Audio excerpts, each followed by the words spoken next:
নমস্কার, আপনারা দেখছেন আপডেট বাংলা। খবরের প্রথমে দেখে নেব আজকের সংবাদ শিরোনাম।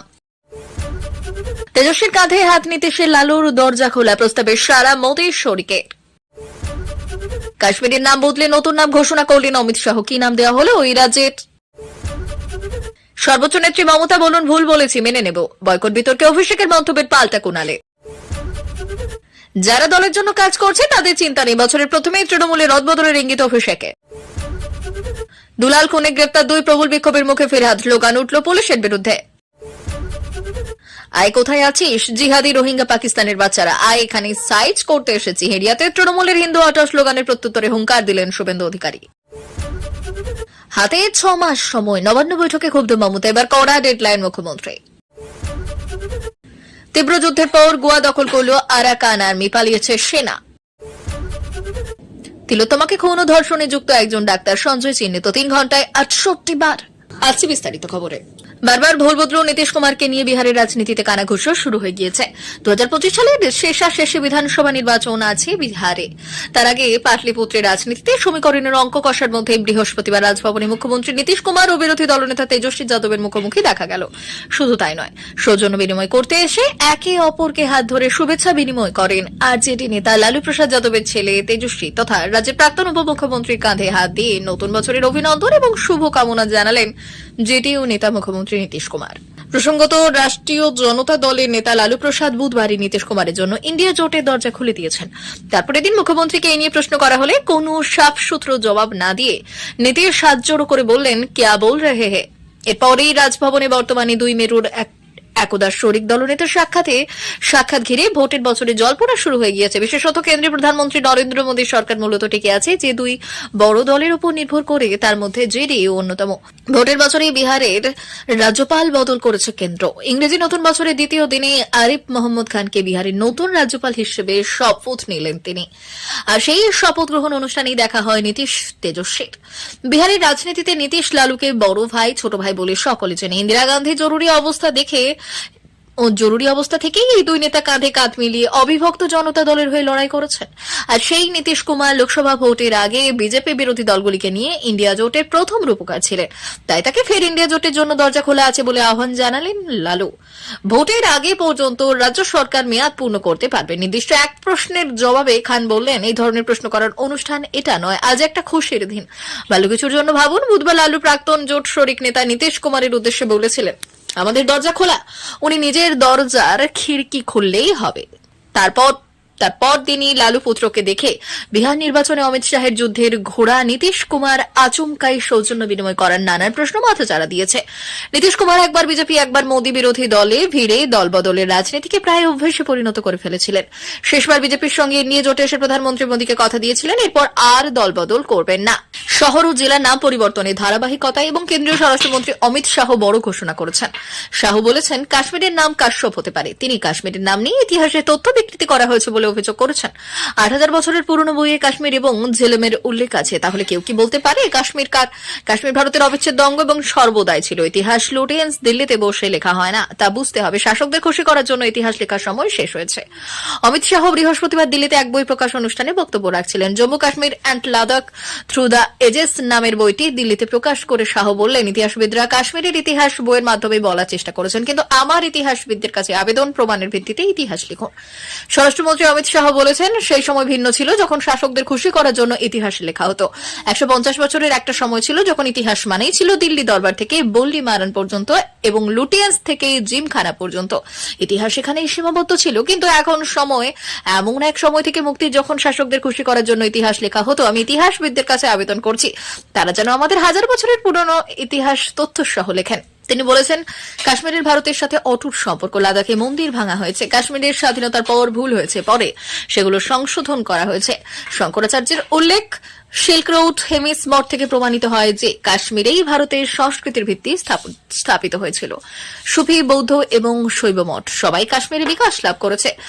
দেশের জনগণের সামনে সঠিক জিনিসগুলো তুলে ধরা হোক। তিনি বলেছেন, ভারতের 10,000 বছরের পুরনো সংস্কৃতি কাশ্মীরেও বিদ্যমান। কাশ্মীর থেকে কন্যাকুমারী, গান্ধার থেকে উড়িষ্যা এবং বাংলা থেকে আসাম পর্যন্ত আমরা আমাদের সংস্কৃতির কারণে যুক্ত। যারা কোনো দেশকে ভূ রাজনৈতিক হিসেবে সংজ্ঞায়িত করে তারা আমাদের দেশকে সংজ্ঞায়িত করতে পারে না। পুজোর পর থেকে আস্তে আস্তে আরজি কর নিয়ে নাগরিক আন্দোলনের উত্তাপ কমতে শুরু হয়েছিল, কিন্তু কিছু নতুন বছরের শুরুতেই তার দেশ ধরেই শাসক শিবিরে নতুন বিতর্ক তৈরি হলো, যা নিয়ে আলোড়িত হচ্ছে তৃণমূল। আর সৌজন্য কুণাল ঘোষ এবং অভিষেক বন্দ্যোপাধ্যায় আরজি কর কাণ্ডের সময় যে শিল্পীরা রাজ্য সরকার, মুখ্যমন্ত্রী মমতা বন্দ্যোপাধ্যায় এবং তৃণমূল সম্পর্কে আক্রমণাত্মক কথা বলেছিলেন, তৃণমূল নেতাদের আয়োজিত অনুষ্ঠানে তাদের বয়কট করার ডাক দিয়েছিলেন দলের রাজ্য সম্পাদক কুণাল। বৃহস্পতিবার কার্যত উল্টো মেরুতে দাঁড়িয়ে দলের সর্বভারতীয় সাধারণ সম্পাদক অভিষেক বন্দ্যোপাধ্যায় বলেছেন তিনি প্রতিবাদীদের বয়কটের সিদ্ধান্তকে সমর্থন করেন না, এবং এও বলেছেন যে কুণালের কথা দলের বক্তব্য নয়। অভিষেকের সেই বক্তব্যের কয়েক ঘন্টার মধ্যে কুণাল যা বলেছেন তাতে স্পষ্ট যে তিনি নিজের অবস্থানে অনড়। তার পাশাপাশি তিনি দিয়েছেন ব্যাখ্যাও। কুণালের কথায় কোথাও একটা ভুল বোঝাবুঝি হচ্ছে। আমি কোনো প্রতিবাদীকে বয়কটের কথা বলিনি। যারা মুখ্যমন্ত্রী এবং সরকারকে আক্রমণ করেছিলেন, যারা তৃণমূল কর্মীদের বলেছিলেন চটি চাটা, যারা বাংলাদেশ মডেলে মুখ্যমন্ত্রীকে রাজ্য ছাড়া করার কথা বলেছিলেন, আমি তাদের বয়কট করার কথা বলছি। সেখানেই থামেননি কুণাল। নিজের অনড় অবস্থান বোঝাতে তিনি বলেন, আমি গতকাল যা বলেছি আজও তাই বলছি, আগামীকালও তাই বলবো। দলের মুখপাত্র কুণাল যা বলেছেন তা দলের অবস্থান নয় বলে উল্লেখ করেছেন অভিষেক। সর্বভারতীয় সাধারণ সম্পাদক বলেছিলেন, পার্টির তরফে কেউ বলেছে কোন নোটিশ দেখেছেন? মমতা বন্দ্যোপাধ্যায় যা বা আমি জেনারেল সেক্রেটারি কিছু বলেছি? কুণাল পাল্টা বলেছেন, সাধারণ তৃণমূল কর্মীদের ভাবাবেগের জায়গা থেকে আমি যা বলেছি ঠিক বলেছি। আর দলের সর্বময় নেত্রী মমতা দি তিনি যদি বলেন আমি ভুল বলেছি তো তাহলে আমি মেনে নেব। গত 30শে ডিসেম্বর এই বয়কটের আওয়াজ তুলেছিলেন কুণাল। দলের রাজ্য সম্পাদক তথা মুখপাত্র কুণাল বলেছিলেন যে শিল্পীরা পরিকল্পিত কুৎসা করেছেন, মুখ্যমন্ত্রী সহ সরকার এবং দলকে জঘন্য ভাষায় আক্রমণ করেছেন, সরকার ফেলে দেওয়ার কথা বলেছেন, তৃণমূল সমর্থকদের কুৎসিত ভাষায় অপমান করেছেন, মিথ্যে তথ্য দিয়ে প্ররোচনা ছড়িয়েছেন। তাদের এই শীতের মঞ্চে তৃণমূল নেতাদের আয়োজিত জলসভা অনুষ্ঠানে যেন না দেখা যায়। এই শীতে তাদের বয়কট করা হোক। কোন তৃণমূল নেতার কোনো বিভ্রান্তি থাকলে উচ্চতর নেতৃত্বের সঙ্গে কথা বলে নেবে। আর কর্মী সমর্থকদের আবেগকে সম্মান দিন। কুণাল উচ্চতর নেতৃত্ব বলতে যাদের কথা বলেছেন, তৃণমূলের অভ্যন্তরীণ পরিকাঠামোয় অভিষেক সেই পর্যায়ে পড়েন। আর সেই অভিষেকই বৃহস্পতিবার বলেছেন, কোথায় কাকে দিয়ে গান গাওয়াবে, কখন গাওয়াবে, কে গান গাইবে আমি জোর করে কারো মাথায় চাপাতে চাই না। আমি কোথায় দিয়ে হাঁটবো চলবো সেটা আমার সিদ্ধান্ত। স্বাধীনতা সকলের আছে। এরপরে অভিষেক স্পষ্ট করে দিয়েছেন কুণালের কথায় দলের বক্তব্য নয়। অভিষেক বলেছেন পার্টির তরফে কেউ বলেছে কোনো নোটিশ দেখেছেন? মমতা বন্দ্যোপাধ্যায় বা আমি জেনারেল সেক্রেটারি কিছু বলেছি? বস্তুত অভিষেক শতপ্রণোদিত হয়েছে জানিয়েছেন। বয়কটে তালিকাভুক্ত এক শিল্পীর অনুষ্ঠান বাতিল হওয়ার পর সংশ্লিষ্ট শিল্পী তাকে ফোন করেছিলেন। তিনি মধ্যস্থতা করে সেই শিল্পীর অনুষ্ঠান করানোর বন্দোবস্ত করেন। তৃণমূলের সেনাপতি বলেন যে যেহেতু উনি ব্যক্তিগতভাবে ফোন করেছেন তাই আমি তার সঙ্গে মেলা কমিটির সদস্য হিসেবে যোগাযোগ করি, কথা বলি। যিনি ফোন করেছিলেন তিনি সেই অনুষ্ঠান করেছেন পরে জানতে পারি। আরজি কর এবং তার পরবর্তী নাগরিক আন্দোলন নিয়ে তিনি যে ভিন্ন অবস্থান নিয়েছিলেন তা আগে সর্বসম্মুখেই বুঝিয়েছেন অভিষেক।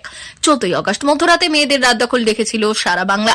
তার ফলে 28শে আগস্ট তৃণমূল ছাত্র পরিষদের প্রতিষ্ঠা দিবসের মঞ্চ থেকে অভিষেক মহিলাদের সেই আন্দোলনকে সম্মান জানিয়েছিলেন। ঘটনাচক্রে সেই পর্বে অভিষেকই ছিলেন তৃণমূলের প্রথম কোন বড় নেতা যিনি রাত দখল আন্দোলনের প্রতি সহমর্মিতা এবং সংহতি জানিয়েছিলেন। বৃহস্পতিবার তিনি আবার বলেছেন, 14ই আগস্ট যারা রাত দখলের ডাক দিয়েছিলেন কেউ সমর্থন করুক বা না করুক আমি সাধুবাদ জানিয়েছিলাম। আমি আজও একই কথা বলেছি। কারো ভালো লাগতে পারে বা খারাপও লাগতে পারে। দীর্ঘদিন দলের অন্দরে কুণালের পরিচয় ছিল অভিষেকের ঘনিষ্ঠ হিসেবে, কিন্তু গত কয়েক মাস ধরে সেই নৈকট্য আর দেখা যাচ্ছে না বলে দাবি তৃণমূলের। আর তবে ঘনিষ্ঠতার মতোই অঘনিষ্ঠতার খবর অসমর্থিত সূত্রে। গত নভেম্বরে অভিষেকের জন্মদিনে তাকে শুভেচ্ছা জানাতে গিয়ে কুণাল সমাজ মাধ্যমে তাকে ভাবি মুখ্যমন্ত্রী বলে উল্লেখ করেছিলেন। তবে কুণালের বয়কট তত্ত্ব নিয়ে উল্টো অবস্থানের কথা জানান সাধারণ সম্পাদক অভিষেক। পাল্টা কুণাল বললেন তিনি তার অবস্থানেই অনড়, যা বলেছেন ঠিক বলেছেন। আবারও বলবেন, শুধু নেত্রী মমতা যদি বলেন তিনি ভুল বলেছেন তাহলে মেনে নেবেন। তৃণমূল কংগ্রেসের সাংগঠনিক রদবদলই হবে। আবারও ঘোষণা করলেন তৃণমূল কংগ্রেসের সর্বভারতীয় সাধারণ সম্পাদক অভিষেক বন্দ্যোপাধ্যায়। বৃহস্পতিবার নিজে লোকসভা কেন্দ্রীয় দলীয় কর্মসূচিতে এমনটাই ঘোষণা করলেন ডায়মন্ড হারবারের সাংসদ অভিষেক বন্দ্যোপাধ্যায়। ডায়মন্ড হারবারে বিনামূল্যে স্বাস্থ্যসেবা পরিষেবা প্রদান কর্মসূচি সেবাশ্রমের উদ্বোধন করেন অভিষেক। সেখানে সাংবাদিকদের প্রশ্নের উত্তরে অভিষেক স্পষ্ট করে জানিয়ে দিলেন দলের সাংগঠনিক পরিবর্তন শুধুমাত্র সময়ের অপেক্ষা। পাশাপাশি তিনি আরজি কর, কেন্দ্রীয় বঞ্চনার বাংলাদেশের সাম্প্রতিক পরিস্থিতি নিয়েও নিজের মতামত জানিয়েছেন। নতুন বছরের দ্বিতীয় দিন থেকেই জনসংযোগ কর্মসূচি শুরু করে দিয়েছেন অভিষেক। চলতি বছর কোনো ভোট না থাকলেও 2026 সালে বিধানসভা নির্বাচন রয়েছে। আর সেই কারণে নতুন বছরের প্রথম থেকেই সক্রিয় তৃণমূল কংগ্রেস নেতৃত্ব। অভিষেক বন্দ্যোপাধ্যায় বললেন তৃণমূল কংগ্রেসের সাংগঠনিক রদবদল হবেই। অভিষেক বললেন যারা দলের জন্য কাজ করেছে তাদের চিন্তা করতে হবে না, গাছের পরিচয় তার ফলে। আমি কত দক্ষ কত অভিজ্ঞ তা তো ফলাফল দেখলেই বোঝা যাবে। আগে অভিষেক জানিয়েছিলেন দলের সাংগঠনিক রদবদলের একটি খসড়া তিনি দলনেত্রী মমতা বন্দ্যোপাধ্যায়কে পাঠিয়েছেন, সেখান থেকেই চূড়ান্ত করা হবে। কিন্তু মমতার কালীঘাটের বাড়িতে তৃণমূল কংগ্রেসের শেষ বৈঠকেও দলের রদবদল নিয়ে কোনো ইঙ্গিত দেননি মমতা বন্দ্যোপাধ্যায়। তাই রদবদলের প্রসঙ্গে অনেকেই গুরুত্ব দেয়নি। কিন্তু এদিন 2 জানুয়ারি নিজের লোকসভা কেন্দ্রের অভিষেক আবারও জানিয়ে দিয়েছেন তৃণমূল কংগ্রেসের রদবদল হচ্ছে। আর এই প্রসঙ্গে বলে রাখা ভালো, 21 জুলাইয়ের অনুষ্ঠান মঞ্চ থেকে তৃণমূল কংগ্রেসের রদবদলের কথা বলেছিলেন অভিষেক। তবে গত বছর তৃণমূলের রদবদল হয়নি, তাই অভিষেকের মন্তব্যের পর আবারও জল্পনা শুরু হয়েছে তৃণমূলের রদবদল চলতি বছর হতে। যদিও ওই দিনের মঞ্চ থেকে অভিষেক দলের ঐক্য নিয়ে সরব হন। তিনি বলেছেন, আমার কাজ দলে দলে ঢুকে জোড়া ফুল ফোটানো। রাজ্য সভাপতি সুব্রত বক্সী আমার কাছে এলে খবর হয়। তিনি আরো বলেছেন, আমি পার্টির সর্বভারতীয় সাধারণ সম্পাদক, আমার সঙ্গে রাজ্য সভাপতি বৈঠক করতে পারেন কি পারেন না, আমরা তো সহকর্মী সহযোদ্ধা। এদিন অভিষেক বলার চেষ্টা করেন তৃণমূল কংগ্রেসে কোনো বিভাজন নেই, সকলেই সকলের সঙ্গে কাঁধে কাঁধ মিলিয়ে কাজ করেন। আরজিকর প্রসঙ্গ, অভিষেক এদিন আরজিকর প্রসঙ্গ উত্থাপন করেন। তিনি বলেন, বিরোধীরা বলেছিলেন আরজিকরে মমতা বন্দ্যোপাধ্যায় চক্রান্ত করেছেন, আর আজ দেখুন এই প্রসঙ্গ তারা তুলছেন না। তবে আরজিকর মেডিকেল কলেজ হত্যাকাণ্ডের ইস্যুতে অভিষেক এদিন সরাসরি কেন্দ্রীয় তদন্ত সংস্থা নিশানা করেন। পাশাপাশি কলকাতা পুলিশের সাফল্যের কথা তুলে ধরেন। বলেন, অভিযুক্তকে ধরেছিল কলকাতা পুলিশই। এদিন অভিষেক আরজিকর ইস্যুতে হাসপাতালের রেফার সিস্টেমে তীব্র সমালোচনা করেন। তিনি জানিয়েছেন, ডায়মন্ড হারবার লোকসভা কেন্দ্রে 300টি স্বাস্থ্য শিবিরে যাওয়া রোগীদের মধ্যে যাদের প্রয়োজন তাদের উন্নত চিকিৎসার জন্য বিভিন্ন হাসপাতালে পাঠানো হবে। অভিষেক আরও জানিয়েছেন, রেফারেল সিস্টেমের মাধ্যমে মোট 12টি হাসপাতালে রোগীদের পাঠানো হবে। 12টি হাসপাতালের মধ্যে এসএসকেএম, ডায়মন্ড হারবার মেডিকেল কলেজের মতো হাসপাতালও রয়েছে। বিজেপিকে নিশানা, ডায়মন্ড হারবারের সভা থেকে অভিষেক বিজেপিকেও নিশানা করেছেন। তিনি মণিপুর বাংলাদেশ আবাস যোজনা সহ একাধিক বিষয়ে কেন্দ্রের বিজেপি সরকারকে নিশানা করেছেন। তিনি বলেছেন, রাজ্যকে অশান্ত করতে জঙ্গি ঢোকাচ্ছে বাংলাদেশ, তাদের ধরছে রাজ্য পুলিশ। আবাস যোজনায় কেন্দ্রের বিরুদ্ধে বঞ্চনার অভিযোগ তুলে অভিষেক বললেন, শ্বেতপত্র প্রকাশ করতে পারিনি কারণ প্রকল্পের টাকা আমাদের দেয়নি, প্রমাণ করতে পারলে আমি ক্ষমা চাইব। অভিষেক জানান, আগামী 75 দিন ডায়মন্ড হারবার লোকসভার অন্তর্গত প্রতিটি বিধানসভা এলাকায় সেবাশ্রয় কর্মসূচি চলবে। মালদার তৃণমূল নেতা দুলাল সরকার খুনের চাঞ্চল্যকর মোড়। ঘটনায় 2 ব্যক্তিকে গ্রেপ্তার করল পুলিশ। ঘটনার পরেই বাইকে মানিকচক হয়ে পালানোর চেষ্টা করেছিল ধৃত ওই 2 ব্যক্তি। জানা যাচ্ছে, ধৃত দুজনের মধ্যে একজন বিহারের বাসিন্দা, আরেকজন মালদার। ইতিমধ্যে ধৃত দুজনকে জিজ্ঞাসাবাদ শুরু করেছে পুলিশ। যদিও তৃণমূল নেতা খুনের ঘটনায় 4 জন জড়িত বলে দাবি, ফলে বাকি আরও 2 জনের খোঁজে শুরু হয়েছে জোর তল্লাশি। অন্যদিকে এদিন মুখ্যমন্ত্রীর নির্দেশে বাংলায় মালদায় ছুটেছেন ফিরহাদ হাকিম এবং সাবিত্রী মিত্র। জেলায় পা রেখেই মালদা মেডিকেল কলেজ হাসপাতালে ছুটে যান। সেখানে রাখা ছিল তো তৃণমূল কাউন্সিলর তথা জেলা সহ সভাপতি দুলাল সরকারের দেহ। হাসপাতালের মধ্যে কার্যত তীব্র ক্ষোভের মুখে পড়ে যান রাজ্যের মন্ত্রী ফিরহাদ হাকিম। পুলিশের ভূমিকা নিয়ে প্রশ্ন তুলতে শুরু করেন। শুধু তাই নয়, দুলাল সরকারের দেহরক্ষী থাকা সত্ত্বেও কেন তা তুলে নেওয়া হয় তা নিয়ে আওয়াজ তুলতে থাকেন নেতাকর্মীরা। জানিয়ে একেবারে তীব্র চাঞ্চল্য ছড়িয়ে পড়ে হাসপাতাল চত্বরে। প্রবল চাপের মুখে পড়ে যান বর্ষিয়ান তৃণমূল নেতা। যদিও এই বিষয়ে একটা মন্তব্যও করেননি। জানা গিয়েছে, ঘটনা নিয়ে দীর্ঘক্ষণ আলাদা আলাদাভাবে জেলার পুলিশ শীর্ষ আধিকারিক এবং নেতৃত্বের সঙ্গে দীর্ঘ আলোচনা সেরেছেন ফিরহাদ। ঘটনার সম্পর্কে বিস্তারিত তথ্য তিনি নিয়েছেন, যা রিপোর্ট হিসেবে ফিরহাদ মুখ্যমন্ত্রী মমতা বন্দ্যোপাধ্যায়কে দিতে পারেন বলেই খবর। প্রিয় দর্শক, এখনকার মতো খবর এই পর্যন্তই। ধন্যবাদ।